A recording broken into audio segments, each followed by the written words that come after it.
Bueno, vamos a meternos de lleno en esto. La historia de hoy es una de esas paradojas fascinantes del mundo natural. Va de cómo conseguimos salvar a una especie que estaba al borde de la extinción y, sin querer, creamos un conflicto gigantesco. Un problema que recorre toda Europa y que tiene a ecologistas y pescadores, enfrentados.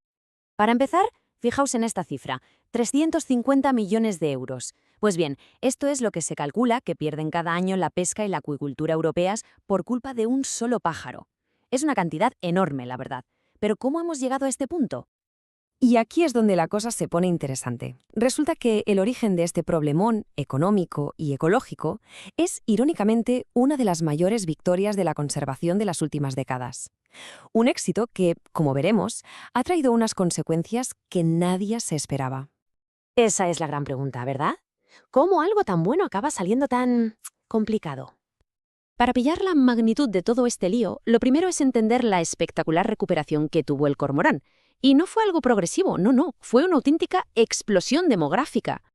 Mirad esta cronología, que es alucinante. En los años 60 la situación era dramática. Apenas quedaban 5.000 parejas.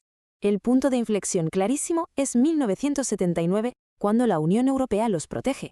Y a partir de ahí, el crecimiento se dispara. Hoy superan el 1,5 millones. Estamos hablando de un aumento de más del 10.000%. ¡Una locura! Ahora, lo interesante es preguntarse, ¿por qué pasó esto? Pues no fue solo la protección legal, que va. Fue una especie de tormenta perfecta. Por un lado, la ley los protegía.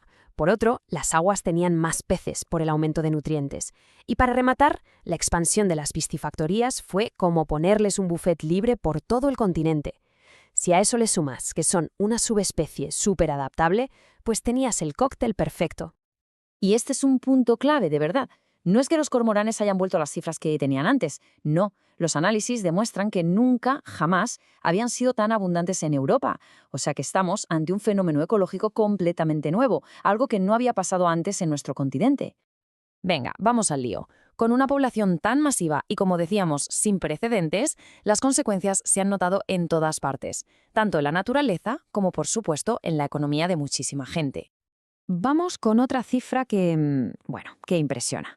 274.000 toneladas. Esa es la cantidad de pescado que se calcula que comen los cormoranes en Europa cada año. Es un número tan grande que cuesta imaginarlo, pero ahora veréis.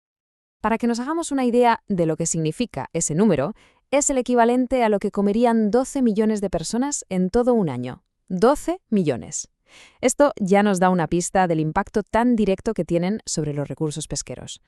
Pero es que el problema va mucho más allá del pescado que se comen. Están metiendo una presión tremenda sobre especies que ya de por sí son vulnerables, como el salmón o la anguila, afectando a la biodiversidad que la propia Unión Europea intenta proteger. E incluso el ecosistema terrestre lo nota. El guano de sus colonias es tan tóxico que puede arrasar bosques enteros. Y esto, claro, se traduce en un coste humano y económico tremendo. Para la gente que vive de la acuicultura, por ejemplo, significa pérdidas de hasta el 40% del stock o incluso tener que cerrar el negocio. La pesca recreativa también pierde millones. Y todo esto afecta directamente al empleo en zonas rurales y a los objetivos de seguridad alimentaria de Europa. Entonces, la pregunta del millón es, si el problema es tan evidente y tan grave, ¿por qué las soluciones que se han probado hasta ahora no han funcionado?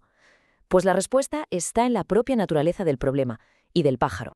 Básicamente se han intentado dos cosas. Por un lado, medidas no letales, como poner aparatos para asustarlos, pero claro, los cormoranes se acaban acostumbrando. Por otro, medidas letales, como controlar la población.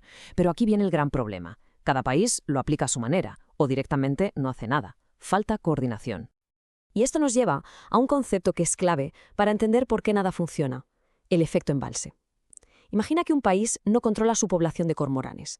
Pues ese país se convierte en una especie de embalse inagotable de pájaros. Da igual lo que haga el país del lado para controlar los suyos, el embalse volverá a llenarlo de cormoranes una y otra vez. Es como intentar vaciar una bañera con el grifo abierto. Inútil. La conclusión, está clarísima. Las políticas de cada país, por separado, no sirven de nada para gestionar un ave que no entiende de fronteras y que se mueve por todo el continente como Pedro por su casa. Entonces, ¿cuál podría ser la solución? Pues los expertos proponen un cambio total de estrategia, un plan de gestión paneuropeo, o sea, dar una respuesta coordinada y a nivel continental a un problema que al final afecta a todos. Y lo más interesante de este plan no es que sea una regla fija, sino que es un ciclo de gestión adaptativa. No es una solución de café para todos, sino un proceso continuo basado en la ciencia. Se evalúa la situación, se actúa, se miden los resultados y, lo más importante, se va ajustando el plan sobre la marcha. Es un enfoque mucho más inteligente y flexible. Y para que esto funcione, claro, hace falta una estructura europea. La idea es tener un grupo de científicos que asesore, un comité que se asegure de que todos los países cumplen su parte y una secretaría que lo coordine todo. La clave es la colaboración y que todo el mundo reme en la misma dirección. En la práctica, este plan es como una caja de herramientas muy completa. Combina las mejores técnicas no letales, permite un control de la población coordinado y justificado en toda Europa, lo que acabaría con el famoso efecto embalse, y sobre todo pone las mismas reglas del juego para todos los países. Así que, al final, todo se reduce a una elección. Europa puede seguir como hasta ahora, con un conflicto que no para de crecer y que no beneficia a nadie, o puede apostar por una solución colaborativa y basada en datos científicos. Porque el objetivo final, y esto es muy importante, no es erradicar al cormorán. El objetivo es encontrar un equilibrio justo, un equilibrio entre proteger a esta ave, que sigue siendo un éxito de conservación, y proteger también los ríos, los peces y a las comunidades que viven de ellos. La cosa es que seguir como hasta ahora es que ya se ha visto que no funciona. Es una situación insostenible que solo alarga el conflicto y el daño.